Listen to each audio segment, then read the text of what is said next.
자, 10만 유튜버 부경꾼 박준규입니다. 10만 유튜버하고 앞에 인사말 붙이니까 뭔가 조금 사람이 달라 보이지 않으시나요? 오늘 좀 더 샤방샤방해 보이고, 여러분들 덕으로 제가 이런 중책을 주신 걸로 알고 좀 더 겸손한 자세로 여러분들께 다가가는 영상을 만들도록 노력하겠습니다. 자, 전 영상에서 10만 구독자 기념 이벤트로 식사 자리를 원하시는 구독자님들은 댓글을 써주시면 제가 10분 정도 선정해서 같이 식사를 하는 시간을 갖는다고 영상을 제작했었는데요. 그 영상을 보시고 많은 분들이 댓글을 다셨더라고요. 한 150여 분 정도가 식사를 원한다라고 적어주신 것 같아요.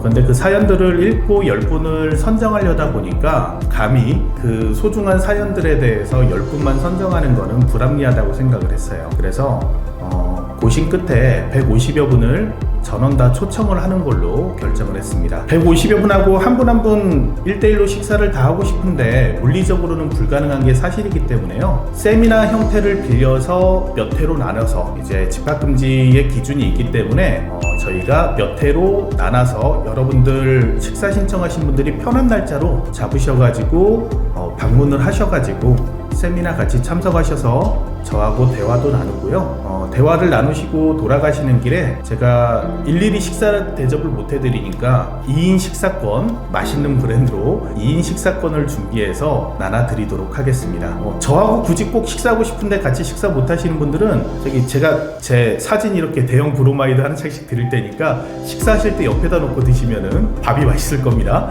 예, 그렇게 해주시면 될 것 같고요. 세미나 참석하신 분들 중에서 이제 거기에서 이벤트를 진행을 해서 몇 분 정도는 법에서 정한 사회적 거리두기에 적합한 인원분들은 저녁 식사를 저하고 같이 하시는 걸로 그런 식으로 이벤트를 마무리하도록 하겠습니다.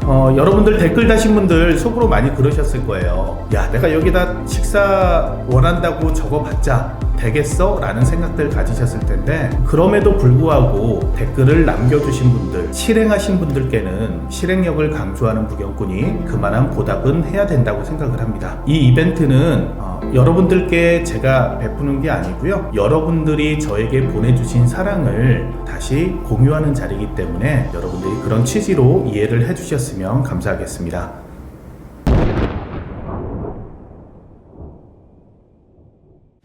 자, 조금 전에 정리된 걸 받았는데요. 제 생각보다는 댓글들에 공감을 안 눌러주셔서 서로들 아마 식사를 초대받고 싶으셔서 공감을 안 누르신 거 아닌가 라는 생각도 드는데요. 우선은 하나씩 읽어보도록 하겠습니다. 자, 우선 가장 공감을 많이 받으신 분이네요. 부경꾼님과 경매 참여하고 싶은데 방법이 있을까요? 예를 들어서 임장 및 공동 투자 이렇게 하셨습니다. 이 질문이 가장 많은 공감이 나온 건 의외네요. 그만큼 여러분들이 경매를 직접 하신다는 거에 대해서 조금 무섭고 두렵다고도 생각이 드는 것 같아요. 제가 실행력을 많이 강조하고 있긴 한데 실행력만으로는 약간 두렵다고 생각하는 요인이 크지 않을까라는 생각이 듭니다. 가장 공감을 많이 받은 질문이니까 답변을 드리면 현재 하고 있습니다.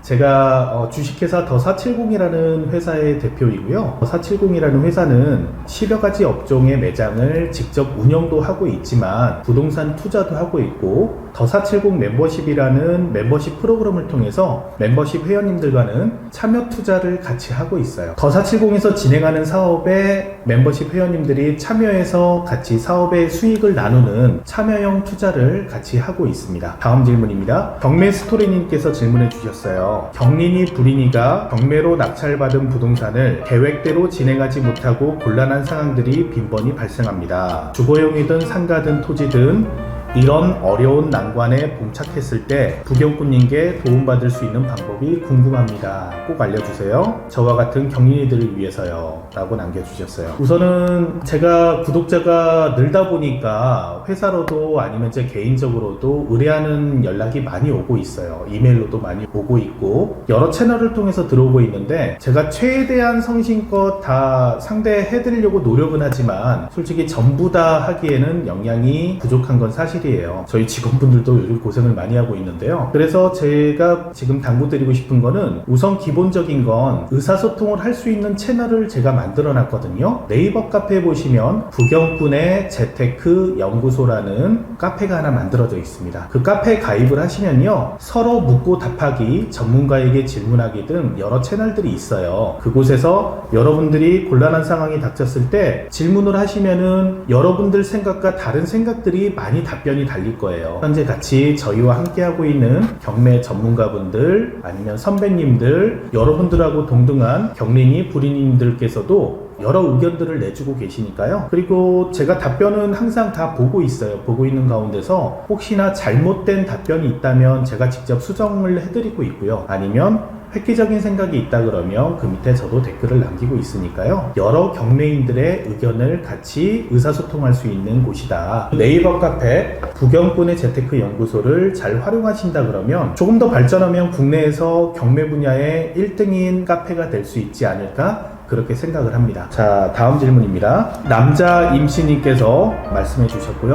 20대 남자입니다.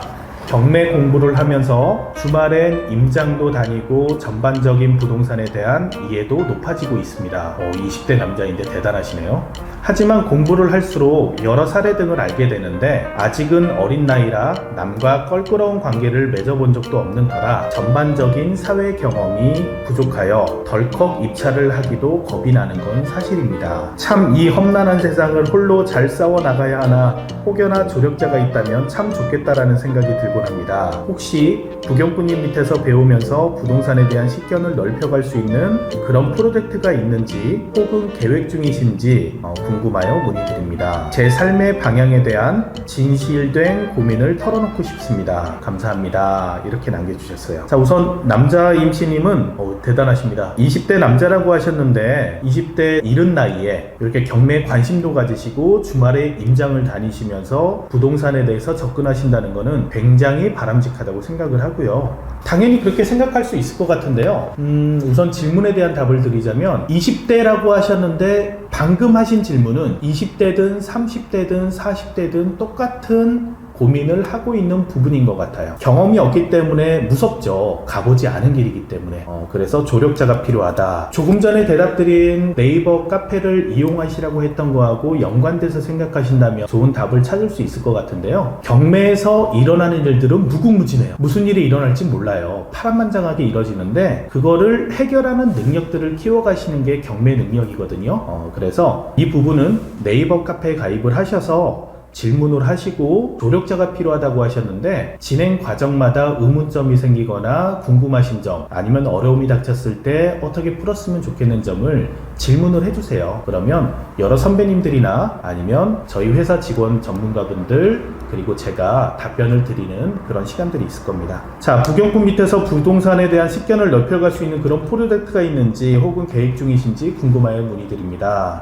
저는 경매를 하면서요, 이런 부분들의 질문을 많이 받았어요. 그리고 이 부분을 해소해 줄 수 있는 그런 게 없구나 라고 생각을 했어요.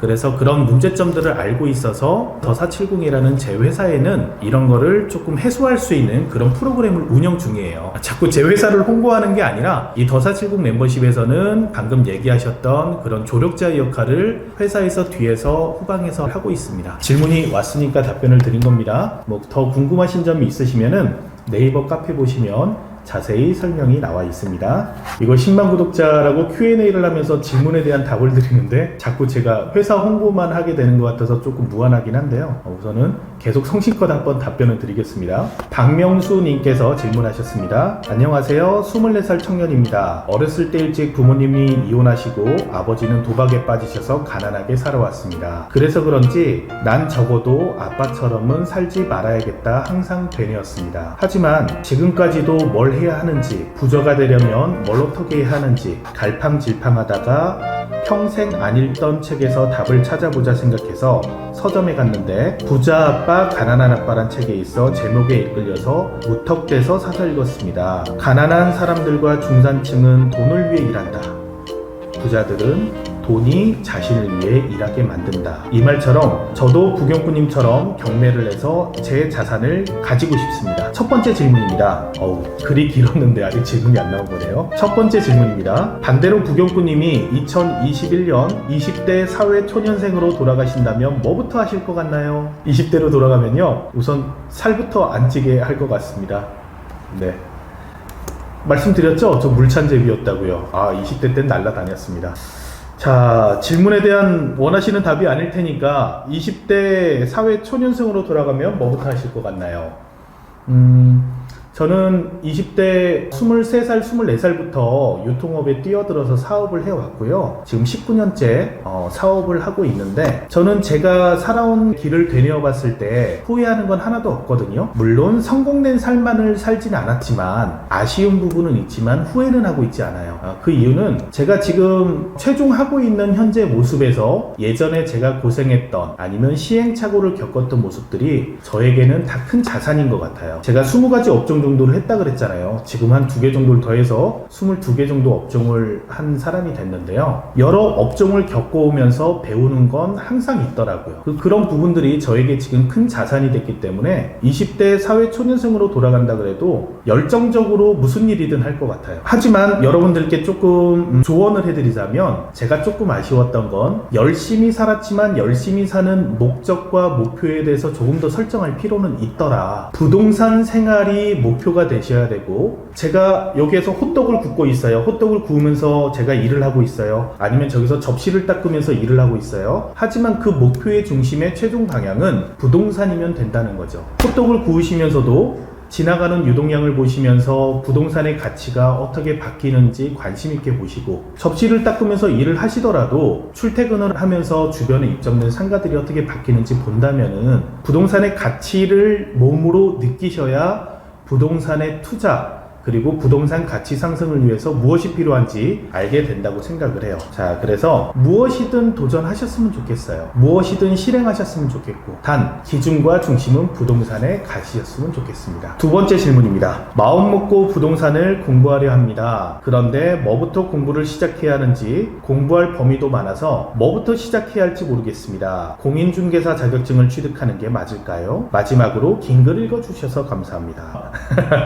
우선은 24살이라고 소개하셨는데, 부모님의 환경과 가정의 환경 이런 걸 극복하시고 내가 이렇게 열심히 해서 잘 살아야지 라고 마음을 굳게 가지신 거는 제가 굉장히 높게 사지만, 한편으로 조금 제가 제 주제에 맞지 않게 조금 조언을 드리자면은, 이게 복수심이나 반항심에서 그런 건 아니었으면 좋겠어요. 그런 환경들이 있으셨기 때문에 24살에도 이런 고민을 하실 수 있잖아요. 그쵸? 남들은 24살이면 편하게 살 수도 있는데, 지금 이런 고민을 하고 이런 기분 좋은 스트레스를 받는다고 하는 거는 저는 긍정적인 요인이라고 생각을 합니다. 향후에 훨씬 더 발전을 많이 하실 가능성이 있을 거예요. 그래서 뭐부터 공부해야 될지 모르겠다고 하셨는데, 지금 가지고 계신 고민을 고민으로 삼지 않으시면 되는 거예요. 지금 고민하시고 내가 부자 아빠 가난한 아빠 책을 사 읽었고, 그리고 무엇이든 공부해도 부동산과 관련된 거에 관심이 있다, 그런다 그러면은 공부하고 계신 거예요. 부동산을 공부하는데 뭐 중학교, 고등학교 수업 과정처럼 미분을 배우고 적분을 배우고 이래야 되는 게 아니에요. 단계가 있는 게 아니라는 겁니다. 그래서 편하게 질문자님의 삶이 부동산의 연장선이다 라고 생각해 주신다면, 인생 공부가 부동산 공부다 라고 생각해 주신다면 좋을 것 같아요. 조금 어거지인 것 같지만 맞습니다. 맞고요. 그리고 조금 더 보태드린다면은, 경매에 대해서 질문을 하신 거니까 경매 공부는 제가 몇 차례 말씀드린 적이 있는데, 경매를 입찰하는 방법과 경매의 절차, 이 두 가지만 알고 나신 다음에는 물건별로 접근을 하셔서 물건별로 분석을 하시는 공부를 하는 게 가장 빠르고 오래 남더라 라고 저는 생각을 합니다. 그래서 너무 스트레스 받지 마셔라 라고 말씀을 드리고 싶습니다. 자, 또 질문입니다. 마크월드님께서 경매로 낙찰받고 일어날 수 있는 일들을 쫙 풀어주셨으면 좋겠습니다. 지난번 외국인의 전입에 대한 영상 좋았습니다 라고 질문 주셨어요. 제가 쫙 푼다 그러면 수백 가지는 넘겠죠. 낙찰을 받고 일어날 수 있는 일들, 수백 가지도 넘는 일들이 있을 거고요. 이거를 쫙 풀어서 말씀드리는 거는 별로 어려운 일이 아닌 것 같아요. 하지만 이런 걸 쫙 풀어서 내가 알고 있다면 나는 무슨 생각이 들까요? 아, 내가 이제 많이 알고 있으니까 안심이다 라고 생각할까요? 아, 야, 경매라는 거라니까 이렇게 수백 가지의 변수가 있구나, 경매는 위험한 거구나 라고 잘못된 결론에 도달할 수 있다는 거죠. 경매는 다른 투자에 비해서 매우 안전한 투자예요. 그래서 겁이 많은 저는 경매를 하고 있는 거고요. 지금 질문자님께서 말씀하셨듯이 수백 가지의 일어날 수 있는 일을 아시는 것보다 오히려 문제가 생겼을 때 풀어가는 방식을 배워가시는 게 더 좋은 공부라고 생각을 하고 있어요. 자, 예를 들어 볼까요? 외국인의 전입 영상을 말씀드렸으니까 외국인의 전입처럼 나도 모르는 사이에 불가피하게 일어날 수 있는 일이 있다, 이런 건 알면 좋죠. 알고 있으면 좋은데 몰랐다 하더라도 이거를 극복할 수 있는 방법을 배우고 깨우치는, 문제가 생기면 해결법에 접근하는 방법을 배우는 게 훨씬 더 현명한 거다라고 생각을 하고 있어요. 이거는 사람마다 그렇습니다. 문제가 생겼을 때 문제를 해결하는 능력이 있는 사람은요, 다른 변수가 나타나도 굉장히 잘 해결을 해나가요. 그런 요령이 있는 거예요. 이 문제가 생겼으면 이 방법으로만 해결하는 게 물건의 해결법은 아닙니다. 돌려서도 해결할 수 있고 이렇게도 해결할 수도 있고, 이 목표에만 도달하면 되는 거예요. 어떤 해결 방법이 편하고 효율적이고 그리고 우리한테 부동산의 가치를 상승시키는데 도움이 되는지만 고민하면 된다는 거예요. 접근법의 해결 방식을 배우는 게 저는 더 중요하실 것 같다. 물론 질문자님 말씀처럼 제 채널에서는 앞으로 투자를 하시고 만날 수 있는 여러 변수에 대해서 소개는 시켜드릴 거예요. 하지만 소개하는 걸 외우려고가 아니라 제가 항상 마지막에 부경꾼의 팁입니다 라고 하면서 해결하는 방식을 얘기 드리면 이런 문제를 이렇게 해결하는구나 라고 외우지 마시고 이런 방식으로 부경꾼은 접근을 했구나 라고 그 접근법을 배우시라는 거예요. 말이 제가 좀 어렵게 했나요? 하지만 이게 진리입니다, 여러분. 다음 질문 넘어가겠습니다. 서억만님께서 부경꾼의 출판 서적 있나요? 제가 아날로그 세대라 책으로 공부하려고요 라고 남겨주셨어요. 아마 조금 연세가 있으신 것 같은데요.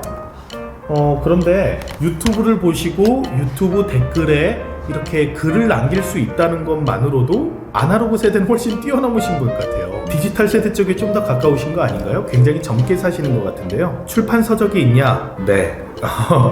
지금 많은 제안을 받았고요. 출판에 대해서 준비를 하고 있는데 제가 지금 준비하고 있는 책은 가능하면 기존의 시중에 있는 서적들하고는 조금 다른 방면에서 접근을 하는 게 맞을 것 같아서요. 부동산의 가치를 높이는 고차원 경매에 대해서 접근법, 활용법 이런 거에 대해서 제가 준비를 하는 게 여러분들한테 도움이 되실 것 같아서 그렇게 준비를 하고 있습니다.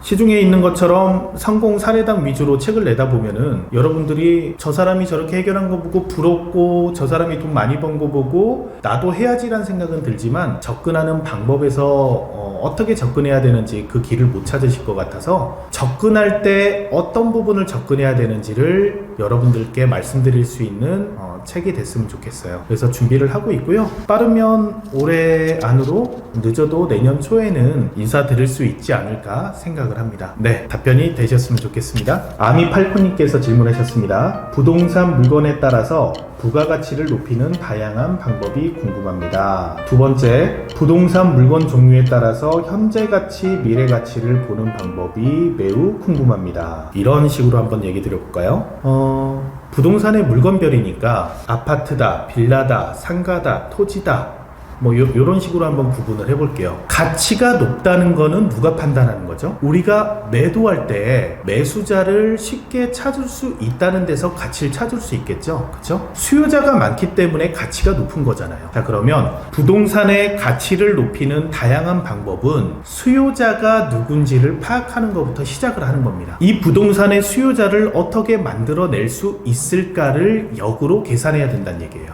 주택의 수요자는 누구죠? 거주할 사람이겠죠. 그럼 주택의 가치는 어떻게 높이나요? 거주하기 좋게 만들어 놓으면 되는 거예요. 이해되시죠? 자, 그러면 상가의 가치는 어떻게 만들까요? 상가의 수요자는 수익형을 원하시는 분이겠죠. 자, 그럼 상가의 가치는 수익률이 좋게 만들어 놓으면 되는 거예요. 간단하죠? 월세를 비싸게 맞추면 돼요. 상가의 가치가 올라가겠죠. 아니면 장사가 잘 되게 만들어 놓으면 되겠죠. 그러면 부동산의 가치가 올라가는 거죠. 토지의 가치는 어떻게 높일 수 있을까요? 수요자부터 제가 고민하시라 그랬죠. 토지의 수요자는 본 토지에 농지면 농사를 지을 사람이거나 아니면 농지를 개발해서 주택지로 바꿀 사람이거나 원형지가 있다 그러면 원형지를 주택지나 아니면 건물을 신축할 수 있는 걸로 개발을 해서 가치를 높이는 부분도 있을 거고 아니면 건폐율과 용적률을 지자체 조례에 따라서 최대한으로 그런 땅으로 만드는 것도 토지의 가치를 높인다라고 생각을 해요. 모두 다 제가 지금 얘기드리는 통일된 건 뭐예요? 수요자가 누군지, 이 부동산을 찾는 필요로 하는 사람이 누군지 알고 그 니즈에 따라서 목적을 맞춰주시면 되는 거예요. 그 기술, 그 노하우에 따라서 부동산의 가치가 높아지더라. 다시 얘기해서 매각하기가 쉽고 높은 가격에 매각해도 매각이 가능하더라 라는 게 부동산의 가치를 높인다라고 생각을 합니다. 답변이 되셨죠? 네, 다음 질문 넘어가겠습니다. 윤찍님께서 질문 주셨습니다. 불인이로서 유튜브로 열공하고 있습니다. 목소리가 너무 좋은 부경꾼 목소리가 좋답니다. 잘 자요. 죄송합니다.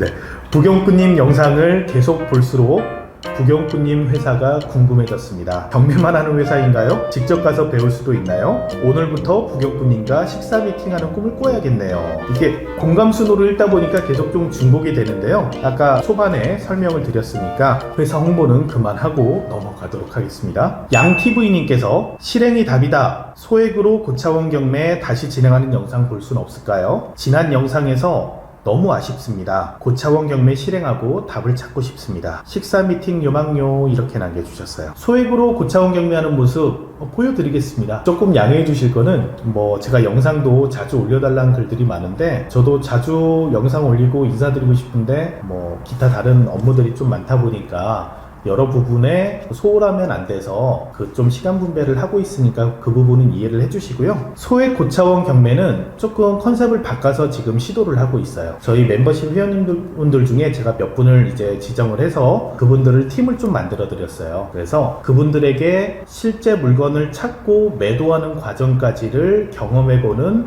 프로젝트를 몇 개 진행을 하고 있습니다.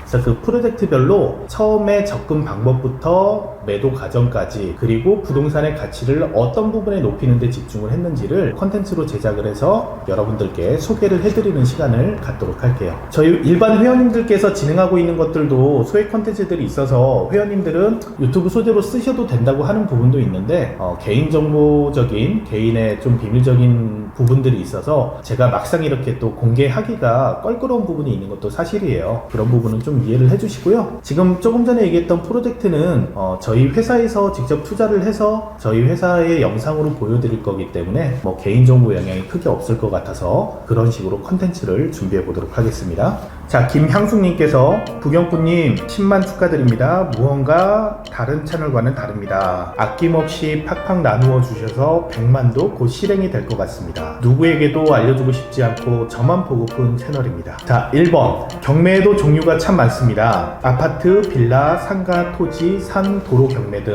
혹자는 경매도 순서가 있다고 합니다. 빌라, 아파트부터 해보고 그 다음 상가 해보고 토지나 특수물건을 제일 마지막에 하는 것이라고 합니다. 어떤 종류부터 도전해야 할까요? 라고 질문 주셨어요.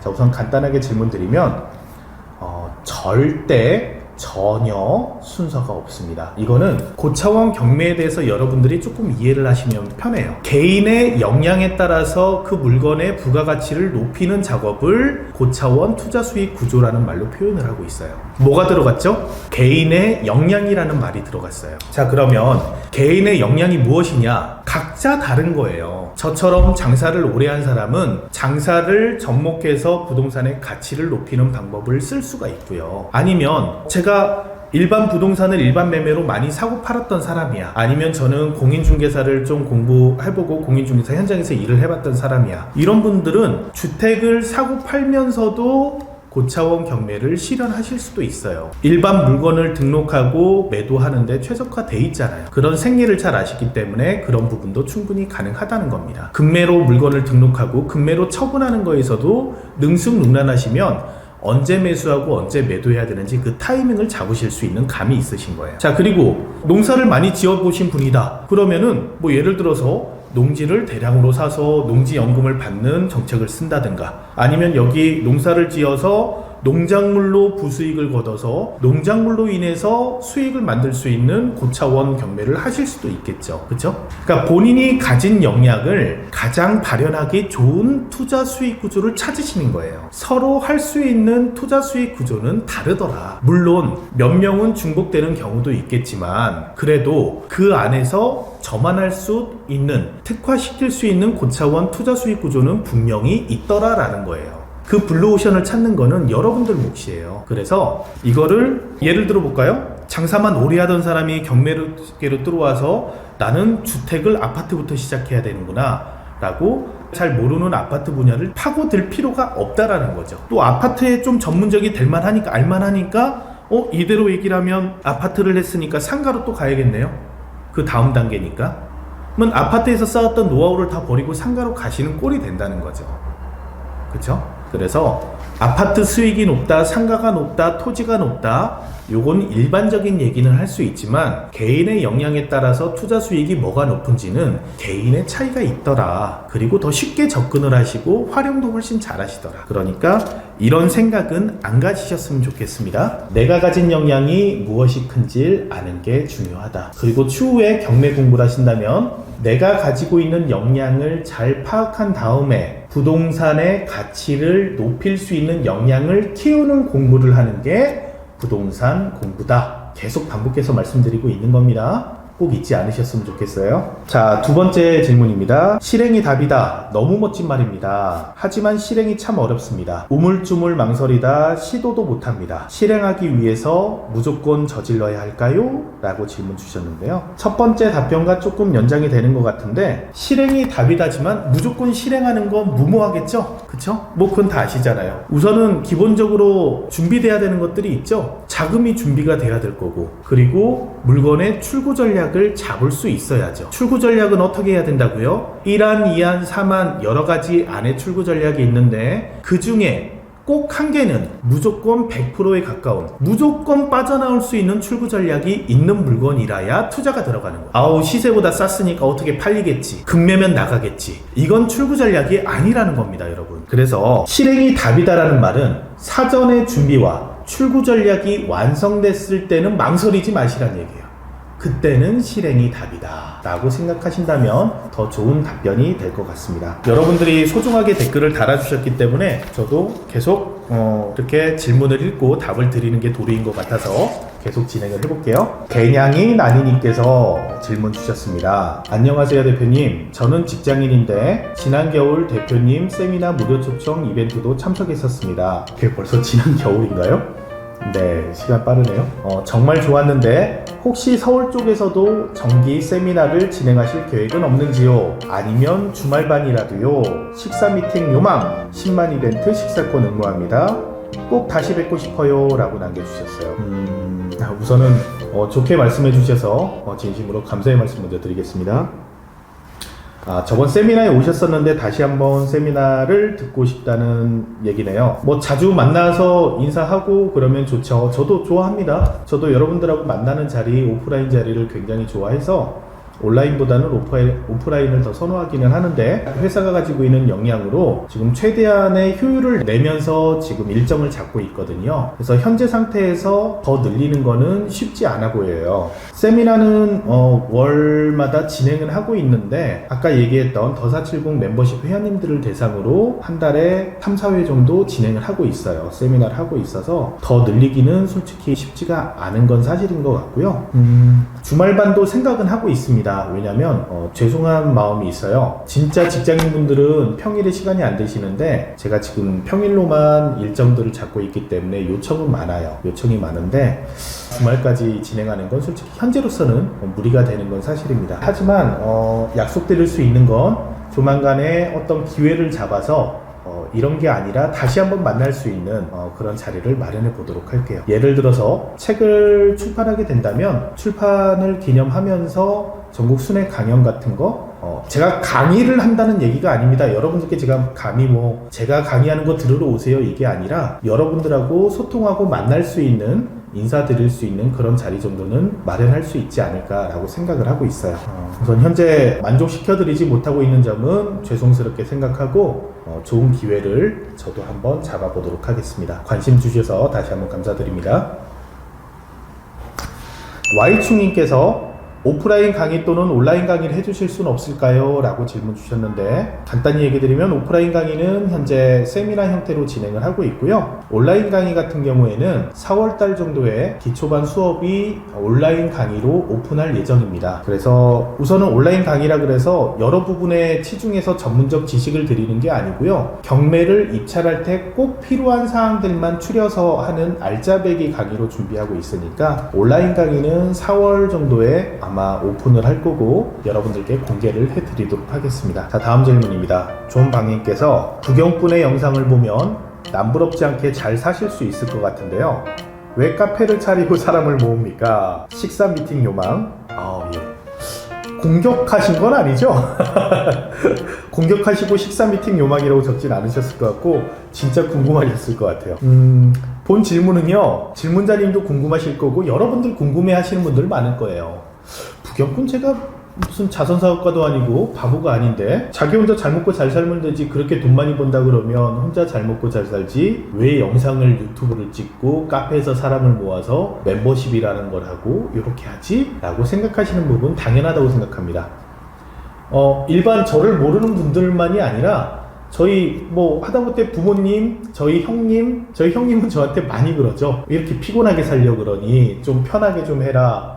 먹고 사는 게 지장이 있는 거 아닌데 도대체 이러는 목적이 뭐야? 라고도 가장 가까운 가족들도 저에게 얘기를 하니까 타인들은 당연히 궁금해 하실 거라고 생각해요. 어떻게 답변을, 조금 당황을 해서 어떻게 답변을 드리는 게 가장 맞는 답변인지 모르겠는데요. 있는 그대로 말씀을 드릴게요. 저는 고차원 경매라고 여러분들께 여러분들만의 고차원 투자 수익 구조를 찾으셔라고 말하고 있는 사람인데요. 자, 그럼 여러분들의 역량은 어떻게 찾을 수 있을까요? 여러분들이 잘하는 걸 여러분들이 고민해보면 되죠. 내가 내 자신을 평가하면 되잖아요. 저도 똑같았습니다. 저도 똑같은 입장에서 부경꾼은 제 인생을 돌아보고 제 회사 직원들과 그 다음에 회의를 하면서 박진규가 잘하는 게 뭐지? 경매 잘하고 장사 잘하고 그리고 글쎄 우선 제 착각일 수 있지만 전달할 수 있는 그런 능력이 있다라고 생각을 했고, 그리고 저하고 같이 경매하셨던 분들이 돈 많이 벌었고 돈 많이 벌게 해드렸고 그런 게 자신이 있었어요. 그래서 회사의 형태를 경매인들의 놀이터를 저희 본사 안에 집어넣으면서 저만의 제가 잘할 수 있는 장점을 찾아서 저만의 투자 수익 구조를 찾은 거예요. 저 개인적으로 그리고 회사 이름으로 투자하고 수익을 거두고 있지만 경매 투자 수익 구조에서 여러분들이 잊지 않으셨으면 하는 건 있는데 뭐냐, 1억짜리가 있고 100억짜리가 있다고 해볼게요. 1억짜리와 100억짜리는 일반 매매 시장에서 1억짜리는 1억이고 100억짜리는 100억이지만 경매 시장에서는, 매매 시장에서는 똑같은 가격이지만 경매 시장에서는 1억짜리는 90% 정도 가치가 있고 100억짜리는 60에서 70% 정도면 낙찰을 받을 수 있더라. 자, 무슨 얘기냐? 경매는 경쟁을 해서 낙찰을 받는 거기 때문에 1억짜리처럼 다수가 참여하기 편한 부분의 접근은 경쟁이 치열하지만 100억짜리처럼 다수가 접근하기 어렵죠. 100억이 있는 사람이 별로 없으니까요. 자, 그럼 100억짜리는 경쟁률이 낮으니까 싸게 살 수 있더라. 그래서 매매가 아닌 경매를 접근하시는 여러분들은 비싼 물건에 접근을 할수록 싸게 살 가능성이 높고 낙찰을 받을 확률이 높더라. 매각 차익이 클 확률이 높더라는 얘기죠. 경매의 목적이 수익인데 다시 얘기해서 1억짜리보단 100억짜리를 사야 수익이 크더라는 거예요. 자, 그러면 100억이 없는 사람은 어떻게 해야 될까요? 공동 투자하면 되죠. 1억씩 100명이 모아서 100억을 투자하면 되죠. 하지만 공동 투자는 굉장히 신중하고 조심해야 돼요. 여러 피해 사례도 발생을 하고 여러 폐해도 있잖아요. 그래서 이런 부분들을 저는 제 사업화에서 참여 투자라는 방식으로 승화를 시켰어요. 그거를 사업화하고 있는 거고요. 그래서 제 취지와 고차원 경매라는 걸 이해하시고 이런 투자 클럽에 참여하시는 분들 중에서 같이 수익을 거두고 평생 재밌게 살 수 있는 그런 구조를 만들고 싶은 거예요. 제가 생각하는 이상적인 투자 클럽이 되겠죠. 그런 투자 클럽을 운영하고 있기 때문에 그래서 나름 저만의 네임밸류도 만드는 거고요. 박진규, 부경꾼이라고 하는 전문성을 더 부각시키고 싶었고요. 그리고 이런 식으로 하면서 수많은 사례를 접하면서 저는 더욱더 성장을 해야죠. 제가 다른 영상에서도 말씀드렸죠. 여러분들께 부경꾼의 고차원 경매를 얘기하지만 제가 여러분들께 보여드린 고차원 경매는 그렇게 하시라고 말씀드린 게 아니라고요. 하지만 여러분들은 착각을 하고 계신 거예요. 고차원 경매는 부경꾼처럼 직접 사업을 하고 직접 장사를 하는 게 고차원 경매다 라고 또 1차원적으로 착각을 하고 계신 거죠. 저는 계속 성장하고 있는 고차원 경매를 하고 있는 거고요. 본 사업의 형태, 유튜브를 하고 카페를 운영하면서 이런 부분들을 좀 더 고차원적으로 승화시키고 있다. 그렇게 생각해 주시면 감사할 것 같습니다. 자, 루나 해피님께서 말씀해 주셨습니다. 가진 것이 많이 없지만 남편과 열심히 자산을 늘리려고 노력하고 있는 30대 중반 불인이입니다. 질문들이 다 굉장히 젊으신 분들이 질문을 많이 하셨네요. 경매에 대해 관심이 있어서 경매 물건을 보게 된 지는 좀 되었는데 가진 것이 없다 보니 투자를 하기 두려운 게 사실입니다. 자산을 늘리기 위해 두 아이를 키우며 이것저것 공부하고 도전해서 파이프라인을 만들기 위해 노력했습니다. 그러다 부경꾼님 같이 선한 영향력의 선생님을 만나게 되어 새로운 기회가 온 것 같아 설레입니다. 고차원 경매, 아직은 너무 어렵고 두렵지만 차근차근 공부하면서 경제적 자유를 얻어 저도 부경꾼님처럼 사회에 선한 영향력을 끼칠 수 있는 사람이 되고 싶습니다. 식사 미팅 요망, 식사하면서 잠시나마 선생님께 배우고 싶습니다. 우선 좋은 말씀 감사드립니다. 자, 질문입니다. 경매를 하기 위해서 최소 얼마의 자금을 모아야 할까요? 일명 마중물 종잣돈이요. 그리고 경매 물건은 당연히 내가 관리할 수 있고 내가 관심 있는 지역 위주로 먼저 시작하는 게 좋을까요? 감사합니다 라고 남겨주셨어요. 자, 좋은 말씀 많이 해주셨는데 질문은 답변은 그렇게 어렵지 않네요. 경매를 하기 위해 최소 얼마 자금을 모아야 할까요?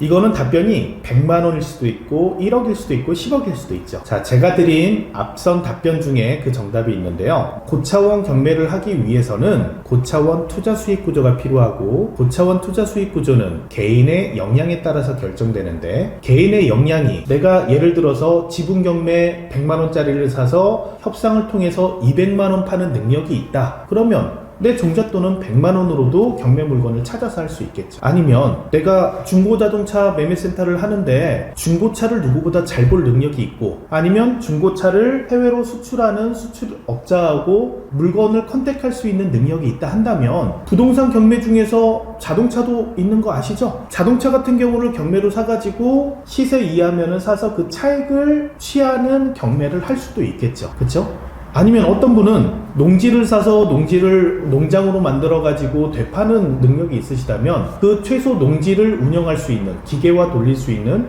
그 정도 면적을 살 수 있는 자본금이 필요하겠죠. 이렇게 최소 자금이라는 거는 개인이 추구하는 경매에 따라서 다르더라. 그래서 여기에 대한 정답은 여러분들이 100만 원을 모아서 100만 원이면 되니까 100만 원을 모아서 내가 100만 원을 성공했으니까 1000만 원 시장에 도전하고 1000만 원을 해서 돈을 모아서 1억에 도전하고 이렇게 생각을 하지 않으셔도 된다는 거예요. 각자 맞는 투자 수익 구조의 층이 따로 있더라. 그래서 이 고민을 하시려면은 우선은 여러분이 나한테 맞는 경매가 무엇인지를 고민하고 그거를 접근해서 알아보시는 게 필요하다. 그래서 역으로 생각하세요. 아, 이건 내가 이 경매를 잘할 수 있겠는데 이걸 하기 위해서는 얼마가 필요하구나 라고 거꾸로 계산하시는 게 저는 맞다라고 생각이 듭니다. 큐트 베이비님께서 박씨 집안의 자랑입니다. 아, 예. 저희 집안 어르신인가 봅니다. 아, 예. 하여튼 좋은 말씀 감사합니다. 피읍 이응 우님께서 너무 섹시하세요. 같이 식사해요. 라고 하셨는데요. 죄송합니다. 너무 지루해서 혹시 지루하실까봐 제가 잠깐 교태를 부렸습니다. 너무 섹시하세요. 평소에 많이 듣던 얘기라서요. 물찬제비 시절에는 항상 듣던 얘기입니다. 자, 박석현님께서 질문하셨습니다. 경매 유료 강의를 어떤 커리큘럼인 것들을 들어야 좋다 하는 것들 좀 알려주실 수 있나요? 실패한 강의들을 결제해서요 라고 말씀해 주셨어요. 그러니까 박석현님께서 여러 번 유료 강의를 신청해서 들어보셨는데 다 만족스럽지 못하다고 얘기하시는 것 같아요. 글쎄요. 이게 공개적인 자리라 제가 오프라인 자리라면 신랄하게 말씀드릴 수 있는데 공개적인 자리라 제가 굉장히 어렵습니다. 좋은 강의들도 많이 있습니다. 많이 있고요. 그리고 부족한 강의더라도 안 듣는 것보단 듣는 게 낫죠. 들으면은 조금이라도 배우는 게 있죠. 하지만 접근법을 저분이 어떻게 말하는지 보고 저 강의를 듣고 내가 뭐를 배워야지는 아닌 것 같아요. 최소한 제 입장은 그렇습니다. 강의를 듣고 배우는 건 좋지만 저는 강의를 하는 사람이 접근법이나 그 사람의 경매를 대하는 태도를 배우시는 게 더 맞지 않나? 그렇게 생각이 들어요. 왜냐? 요즘엔요, 유튜브니 무슨 뭐 블로그니 아니면 네이버 창에서 경매에 대해서 정보를 얻고 싶으면 얼마든지 얻을 수 있는 채널들이 많이 있어요. 책도 좋은 책들 많이 있잖아요. 그래서 유료 강의가 안 좋아서 내가 경매를 제대로 못 배운다 라고 하는 거는 조금 맞지 않는 얘기 같아요. 제가 계속 강조하고 있죠? 경매 공부는 학문이 아니기 때문에 경매 절차법과 그 다음에 입찰하는 방법만 알고 물건별로 공부를 해나가시는 게 맞다라고 생각이 저는 100% 그렇게 생각하고 있기 때문에 계속 그렇게 강조드리고 있는 거예요. 유료 강의는 필요하다고 생각하면 조금 들으시고 요즘 여러 정보들 많으니까 정보를 검색해 나가시면서 실전 경매를 해보시면서 필요사항들을 찾아가면서 공부를 하세요. 그러면 실전을 하시면서 공부한 것들은 잊어버리질 않으세요. 내 평생 재산이 된다. 답변이 됐을지 모르겠습니다. 라미네르님께서 질문 주셨습니다. 대표님 10만 축하드립니다. 감사합니다. 부동산의 잠재적 가치를 알아보기 위해 대표님은 어떤 점을 유심히 보실까요? 입찰가를 책정함에 있어서 중요하게 생각하시는 부분은 어떤 걸까요? 따로 강의나 교육을 하실 계획은 없는지 궁금합니다. 구체적 답변을 기대합니다. 식사 미팅 요망 이렇게 남겨주셨어요. 잠재적 가치를 알아보기 위해 어떤 점을 유심히 보냐? 크게 본다면은 이거를 그렇게 표현하는 게 적절할지 모르겠는데 잠재적 가치를 알아보기 위해선 수요층이 그만큼 될까? 라고 생각을 하고 있어요. 상가다 그러면 이 상가에 입점할 업종과 필요로 하는 이용할 고객들이 많이 있나? 다시 얘기해서 상권조사가 되겠죠. 큰 범위에선 상권조사, 작은 범위에선 입지를 보겠죠. 그렇죠? 상권조사와 입지가 주택에도 중요하고 토지에도 중요하고 상가에도 중요하더라. 상권조사라 함은 그 물건지 인근의 반경을 두고 여기에 흐름, 인구가 어떤 분포가 있고 어떻게 형성되어 있으며 어떤 활동으로 상업활동이 이루어지는지 알 수 있기 때문에 주거가 필요한지 상가가 필요한지 토지가 필요한지 알 수가 있어서입니다. 자, 그래서 잠재적 가치는 저는 죄송한데 향후 개발 계획을 그렇게 중요하게 보질 않아요. 중요해요. 여러분 중요한데 저는 중요하게 보질 않아요. 왜냐? 제 의지대로 되는 게 아니니까요. 다시 얘기해 볼까요? 요즘 뭐 LH 뭐 사건으로 떠들썩한데 향후 여기가 신도시로 개발될 거니까 이 땅을 투자해야 된다. 저는 이건 투기로 봐요. 제 의지로 하는 게 아니잖아요. 제가 생각하고 있는 투자는 제 역량으로 할 수 있는 겁니다. 제 역량으로 만들 부동산 가치를 불어넣을 수 있는 게 투자라고 생각을 하지. 그래서 출구 전략이 100%라고 생각을 하지. 외부 요인으로 인해서 여기가 뭐 신도시가 개발된다. 무슨 개발 계획이 있다. 그래서 투자했는데 역으로 얘기해서 안 되면 어쩔 거예요. 그 가치가 하락하면 누가 책임질 건데요. 그래서 저는 그렇게 접근을 하지 않아요. 그래서 저는 현재 상태에서 미래적인 가치보다 잠재적 가치를 볼 때는 현재 가치에서 저평가된 부동산에 필요로 하는 수요층이 있을지를 많이 본다. 이렇게 생각해 주시면 좋을 것 같습니다. 입찰가를 책정함에 있어서 중요하게 생각하시는 부분은 어떤 걸까요? 입찰가는 제가 만들 수 있는 100%의 확률이라고 생각하고 있는 확실한 출구 전략을 역으로 계산해서 제가 원하는 기대 수익률만큼을 뺀 거를 얘기를 합니다. 얼마짜리니까 얼마에 쓰는 게 아니라는 거죠. 제가 빠져나갈 수 있는 100% 출구 전략이 부정확하면 자신이 없으면 그럼 이 정도면 되겠어? 라고 해서 자신이 드는 물건에서 제가 원하는 수익률을 계산해서 입찰가를 정하죠. 이때 중요한 건 뭐냐? 나만의 수익률은 포기하면 안 된다. 내가 투자 생활을 하면서 나는 20% 수익률이야 25% 수익률이야 라고 내 나름대로의 계획을 세웠다면 그 투자 수익률과는 타협을 하지 말아라. 이거는 무조건 먹어야 되니까 이 정도 쓰자. 이런 현실적인 타협은 안 하는 타입이에요. 그래서 저는 투자를 하면은 웬만하면 적당한 제가 원하는 수익률이 보장이 되는 편이라고 생각해요. 떨어지면 떨어질지언정 수익률은 포기를 하지 않는다 라고 생각합니다. 물론 좋은 물건, 꼭 먹어야 되는 물건이 있을 수도 있지만 다시 얘기하면은 그 물건이 떠나가도 또 와요. 좋은 물건은 항상 있습니다. 이 경매 시장에서. 그리고 고차원 투자 수익 구조를 하나를 가지고 있던 걸 2개를 늘리고 3개를 늘리고 저처럼 투자 수익 구조가 6개, 7개 있는 사람은 저는 죽는다는 표현을 쓰는데 경매 물건을 보면서 내 투자 수익 구조에 맞는 물건을 갖다 주어서 대입시켜 보는 거예요. 1번 투자 수익 구조에 이게 맞나? 떠보고, 아니면 2번에 넣어보고 3번에 넣어보고, 제 투자 수익 구조하고 다 맞지 않는 물건은 버리고, 이런 식으로 진행을 하고 있습니다. 그때 저는 부동산의 가치가 저평가된 물건일수록 그거를 제 역량으로 키울 수 있는 물건일수록 선호하는 편이에요. 자, 다음 질문입니다. 부경꾼님, P2P 대출이나 펀드레이징으로 군 자금을 모아 개미들을 데리고 공동개발 프로젝트 진행하실 생각은 없으신가요? 유튜브 구독자들도 소액으로 참여할 수 있는 프로젝트가 생기면 엄청 재밌을 것 같아요. 클럽 투자보다 더 큰 규모 가자! 개미들이 끌고 경매 투자 가자! 밥 한 끼 하시죠 성님? 이렇게 남겨주셨어요. 네, 아이고, 개미 투자, 군자금 모아서 이렇게 얘기 나오니까, 네. 우리나라는 유사수신행위를 엄격히 금지하고 있기 때문에 투자라는 개념을 투자와 투기를 좀 구분을 해야 되고요. 요게 합법적인 것과 비합법적인 거를 조금 조심을 해야 됩니다. 조금이 아니죠. 많이 조심해야 되죠. 저도 이 부분은 굉장히 예민하게 생각을 하고 있고요. 현재 좀 가다듬고 승화시킨 방법으로 변호사님, 세무사님하고 상담을 통해서 현재 저도 투자 수익 구조를 만들어 놓은 거기 때문에 아까 답변 드렸다시피 현재 저희 회사에서 진행하고 있는 참여 투자 같은 프로그램은 현재 진행을 하고 있으니까요. 궁금하시면 네이버 카페에 들어가서 확인을 해보시면 됩니다. 자, 성형님께서 남기셨습니다. 부경꾼은 잘생겼다. 성형님께서 제가 평소에도 가끔 댓글 남길 때 느꼈는데 거짓말을 못하시고 매우 진실만 얘기하시는 아주 훌륭하신 분인 것 같습니다. 10만 구독자 선물인 걸로 생각하고 감사하게 인정하도록 하겠습니다. 부경꾼은 잘생겼습니다.